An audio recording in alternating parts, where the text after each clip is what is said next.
So 15 months ago, we finished a major milestone by completing our first renovation on the land.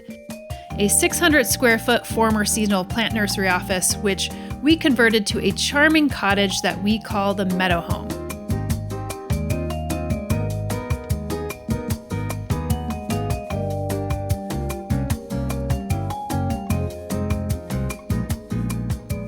Now, since that time, every one of us has had the pleasure of staying in that space. And it's even served as our guest house for our friends and family. But a couple months ago, all that changed. We started to notice some of the floorboards cupping up.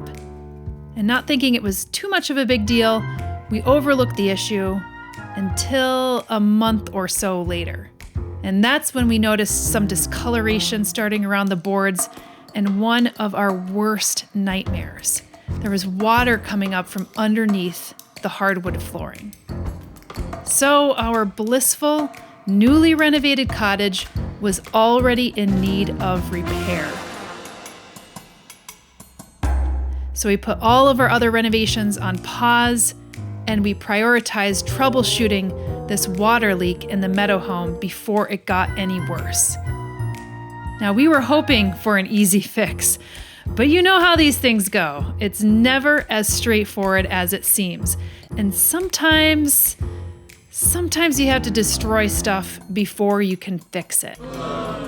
So when I first walked in here, I noticed that the floorboards were starting to do this.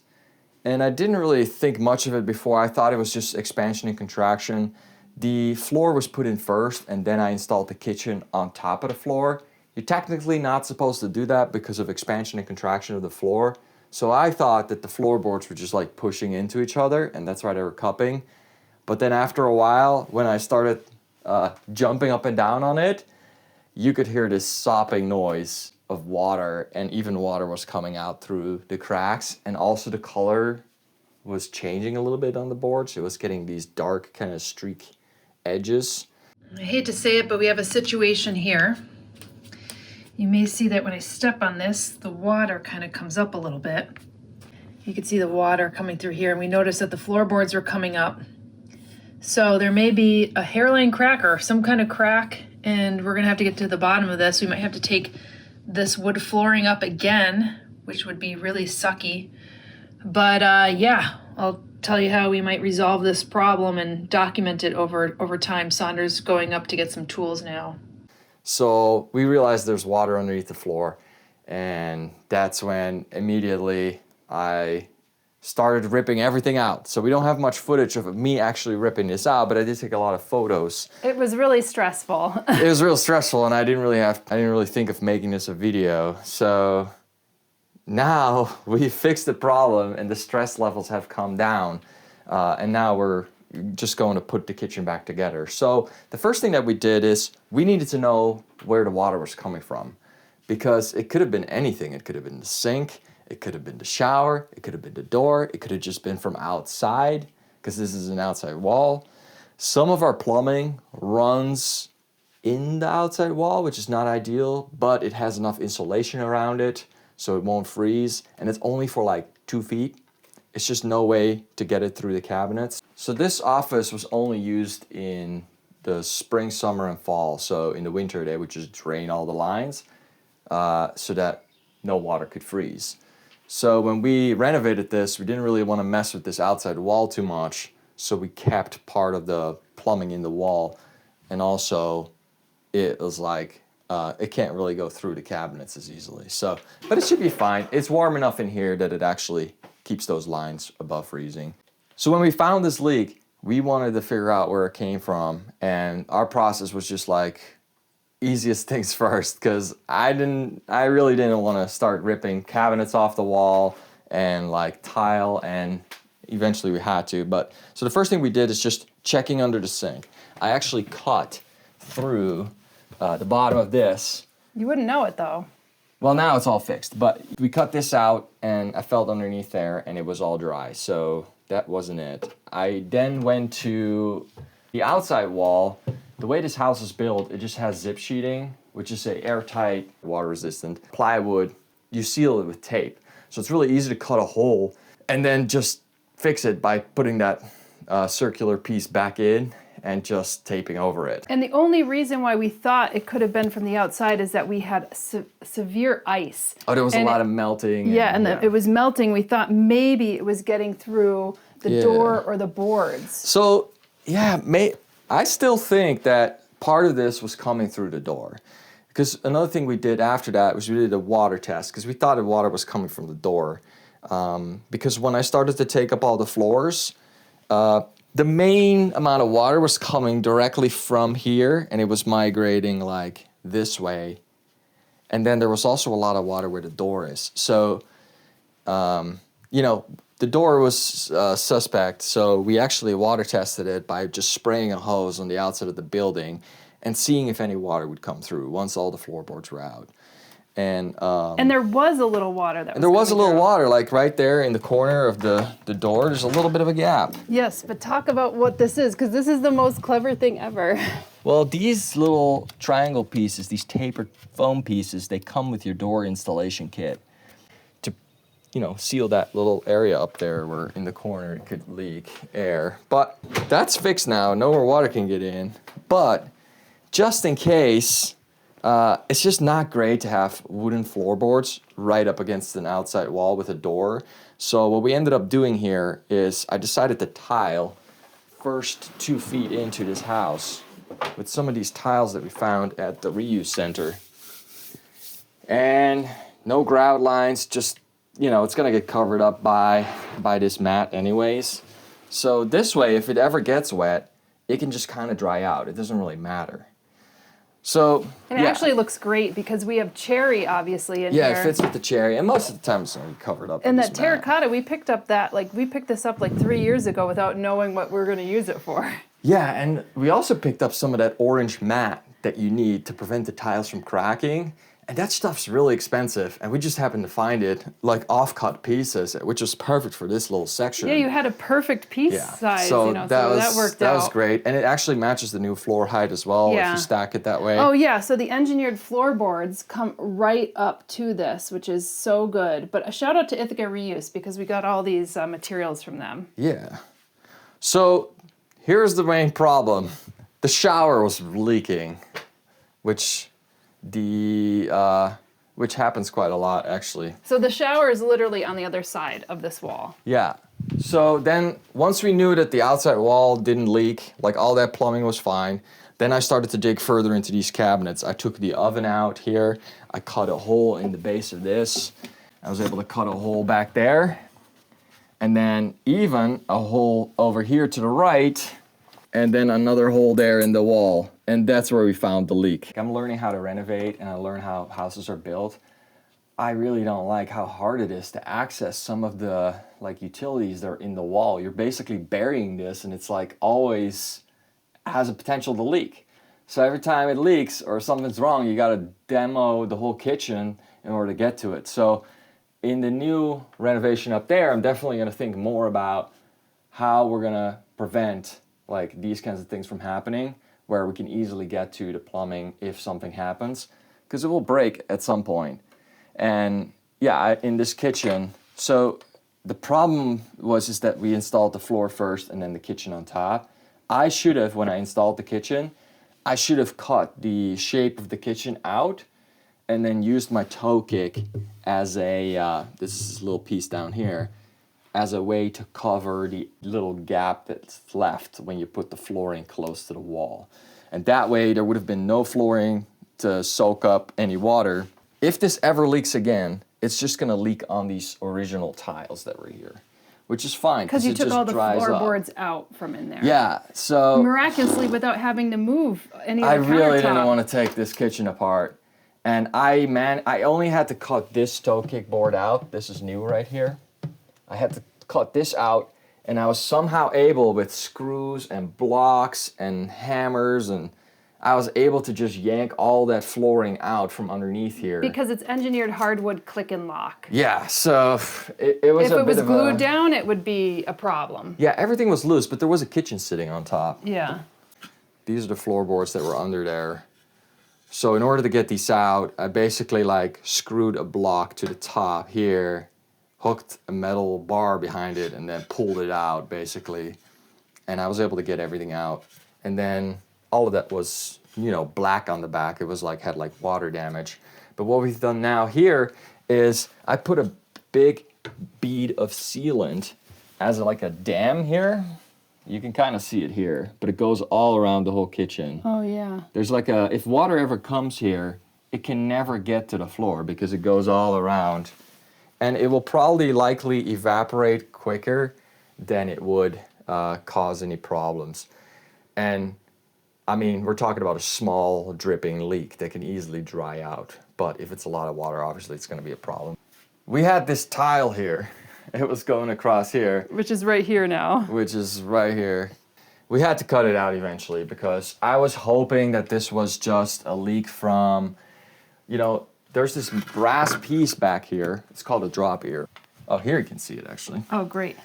So there's this brass piece here that sits back there, and it has two potential ways it could leak. It could leak through the fitting where the shower goes into, or it could leak here because this wasn't clamped on properly. And I was hoping it was leaking from here, and it was just dripping out and going into the wall and causing a problem. Now, eventually, I plugged this hole better, and I pressure tested it, and it was fine. But what I didn't do is I didn't include the pressure tank in that pressure test. There was no actual constant pressure on the lines. So I thought it was fixed, but then I turned the whole system back on, and then it started dripping again.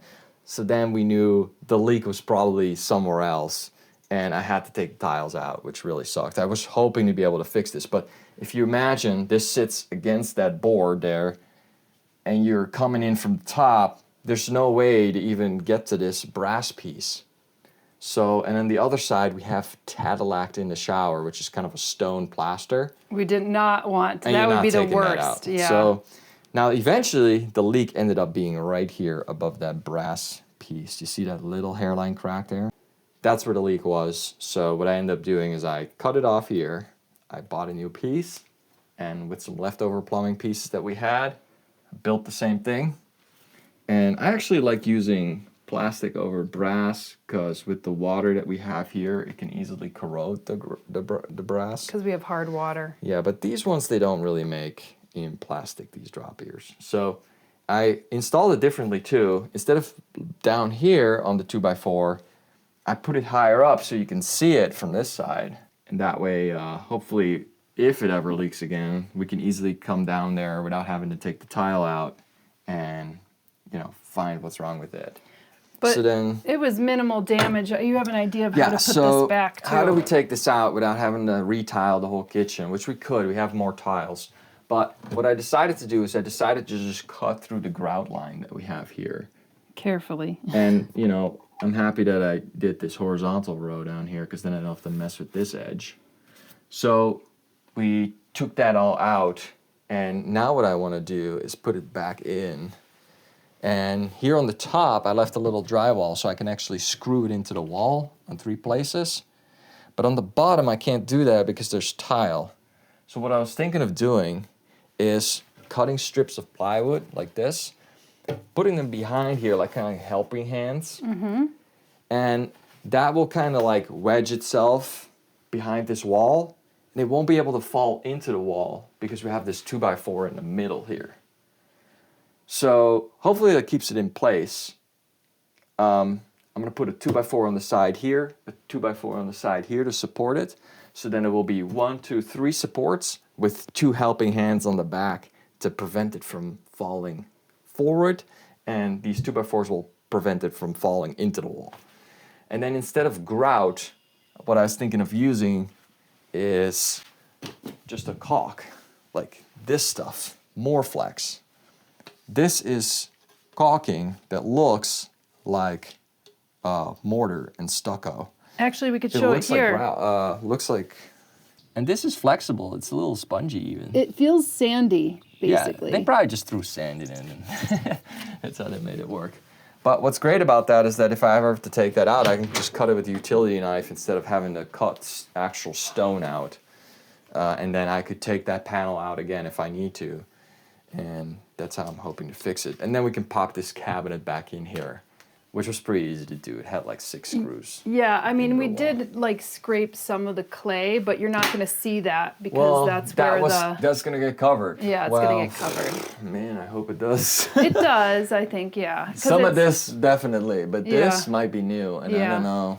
It's such a tight fit, and with that clay, it's just really hard to... This is the thing, Sander likes to have an exact fit with everything, and so everything was just so precise that it was actually harder to take out. Yeah, I should leave a little bit of space. Leave a little give. But, you know, this gives us an opportunity to improve the house. I don't want to say it's like set us back a little bit, but... So I got new floorboards. So today what I want to do is I want to restore everything. I want to floor everything again. So we had leftover pieces of our underlayment right here. And that was all soaking wet. Yeah, it had to come out. So we're going to do that on the floor. We ordered new floorboards. Hopefully they were the right kind. We're back at Home Depot because obviously they sent us the wrong flooring. Wrong color. Wrong color. Surprisingly, we had enough. I gotta give him credit because one of the boxes was actually right. So, and we used that one and we were able to finish the flooring with it, so.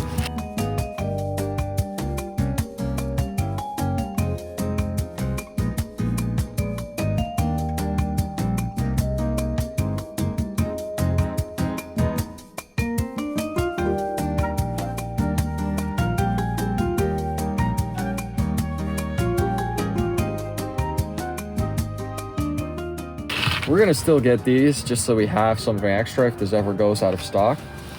But yeah, you can't blame. I mean, how do you know what color is in this box? Yeah, there's no color on it. Verification. They should just either grab a little sample of this, or you know, a big sticker that says this is the brown color.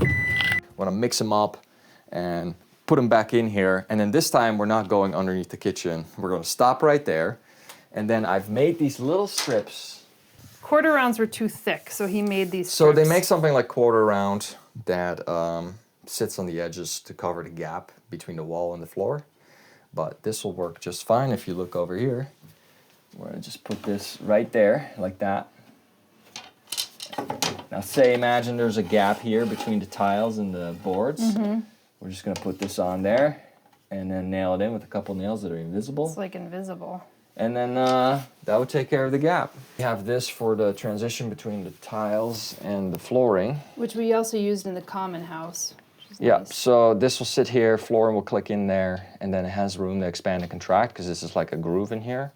That's the plan. Word of advice, you know, here's some of our floorboards that we had to take out, and luckily there was the same kind, and we had some extra, but not as much as we needed. I don't think we would have had enough. Yeah, I would say that if you're getting like a deal on the floorboards and they're like low in stock, buy a little extra always, because if something like this happens, you will never forgive yourself, because then you'll have a completely different floorboard. Yeah, and then if that were to happen, if we couldn't find the same ones, then I would have probably done something here, like create a transition to a different floor.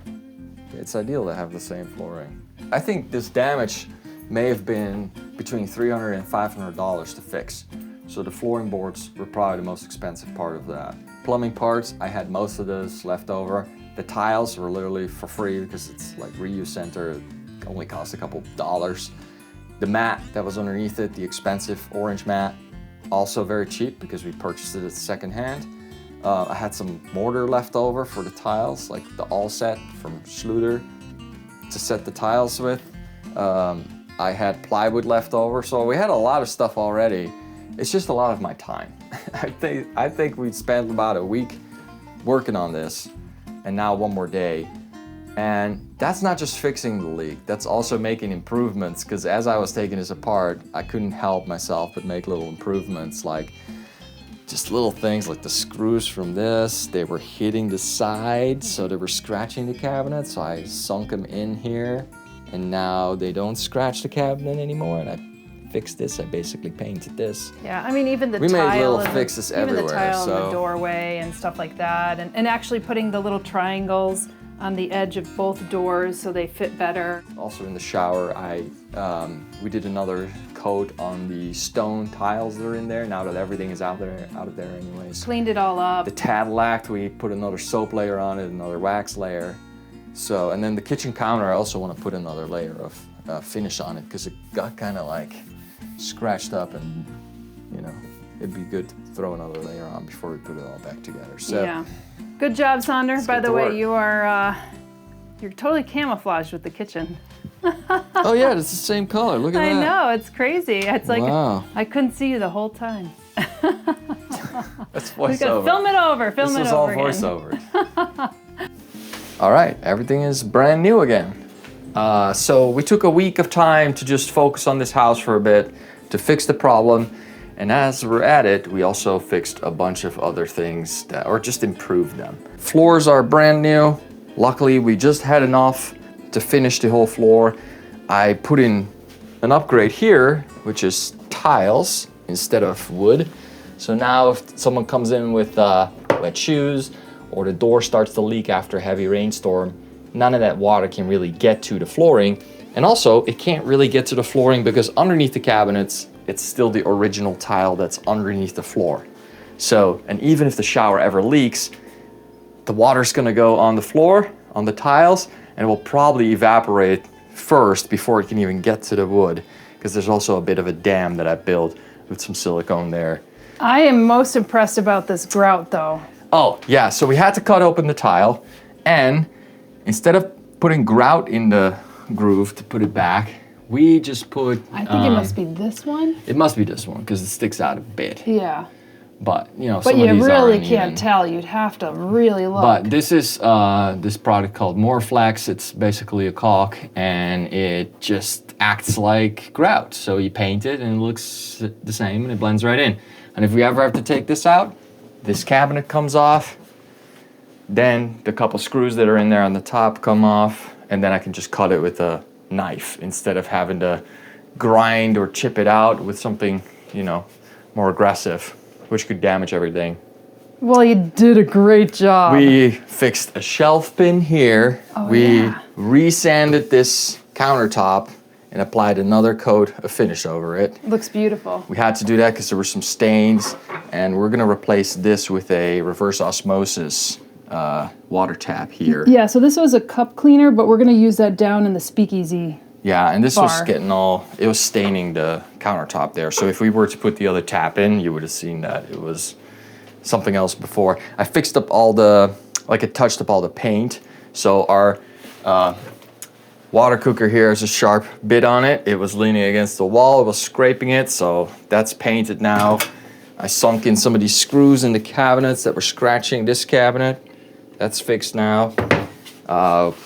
New flooring, obviously. I put a little strip here, as you've seen.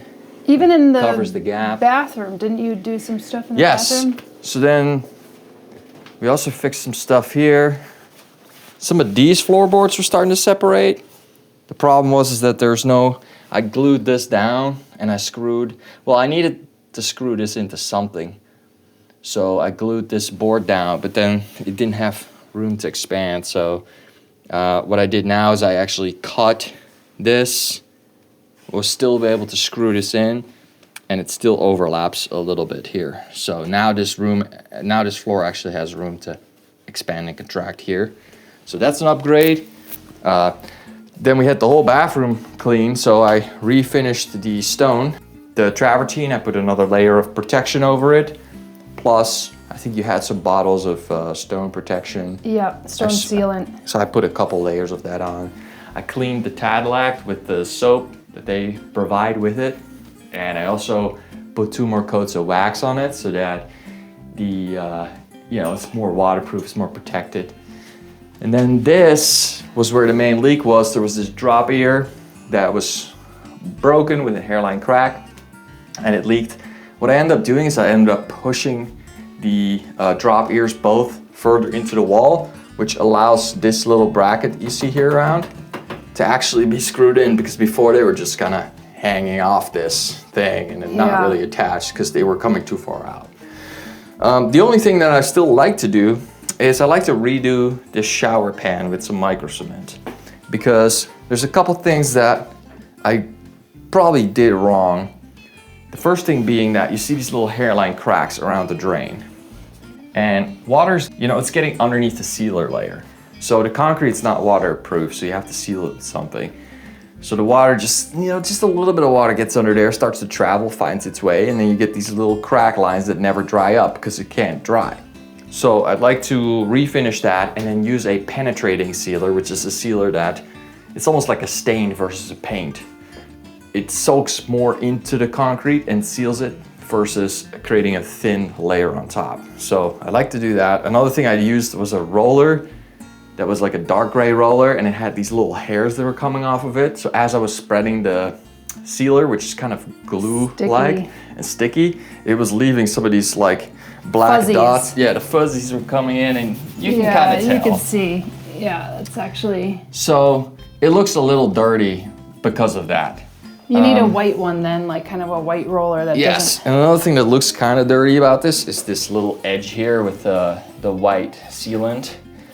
And I like to use some of that gray Morflex here as well, because it will look exactly like a grout line. Right. And I think that will look really It nice. would look just like this. Yeah, grout because line. you know, it's really hard to cut tile in a circle here. So, you know, it will hide some of that, and then I can use a tool to really smooth that out, because the curve of the concrete is pretty good. A minor leak, we were able to deal with the problem right away. We spent maybe $400 on materials. I spent a week of my time, and we did a whole bunch of upgrades to the house so that it's more resilient now for if ever anything else happens. And if, you know, in the future, once I get to like home automation stuff and like automation, things like that, I will put a leak sensor in that wall, making sure that I know that if there's ever water leaking there again, I'll get a notification about it. Now, if you're enjoying these videos, consider liking, subscribing, and hitting the notifications button. With spring around the corner, we'll be back to gardening soon. That is, if all goes well with these unexpected renos. We'll see you in the next video.